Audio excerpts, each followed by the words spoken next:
এত ভালোবাসা অন্নদা পরিবারের একবারে শুরু থেকে শেষ পর্যন্ত, এটা আসলে একটা অন্যরকম।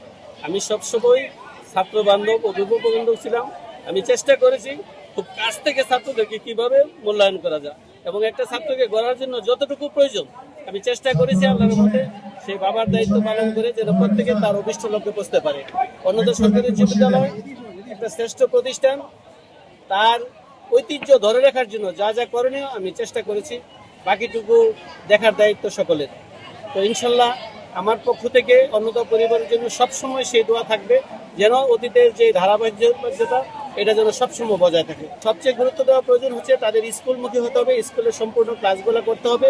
যদি সে সম্পূর্ণ ক্লাস করে আমাদের যে শিক্ষক মণ্ডলীরা আছেন তাদের কাছাকাছি থাকতে পারলে তারা লাভবান হবে এবং অন্যান্য যে সামাজিক যে অবক্ষয় আছে ওইগুলা থেকে তাকে বেঁচে থাকতে হবে। ওইগুলা থেকে বেঁচে থাকলেই সে ইনশাল্লাহ তার যে লক্ষ্য সেই লক্ষ্য বুঝতে পারবে। মনে করি যে এই শিক্ষককে আজকে বিদায় দেওয়া হচ্ছে, বর্তমান যুগে এমন সজ্জন ব্যক্তি, জ্ঞানী ব্যক্তি, উনি একজন বিজ্ঞানের শিক্ষক ছিলেন। উনি বিজ্ঞানের যেই কঠিন যে জিনিসগুলি সমাধান দিতে পারতেন, ব্রাহ্মণবাড়িয়াতে ওনার মতন এমন শিক্ষক পাওয়া বর্তমানে দুষ্কর। এমন একজন শিক্ষককে আজকে বিদায় দেওয়া হচ্ছে যার শিক্ষায় আলোকিত হয়ে বাংলাদেশ এবং বিদেশে বিভিন্ন উচ্চ পদে আমাদের এই স্কুল থেকে পাশ করা ছাত্ররা অবস্থান করছে।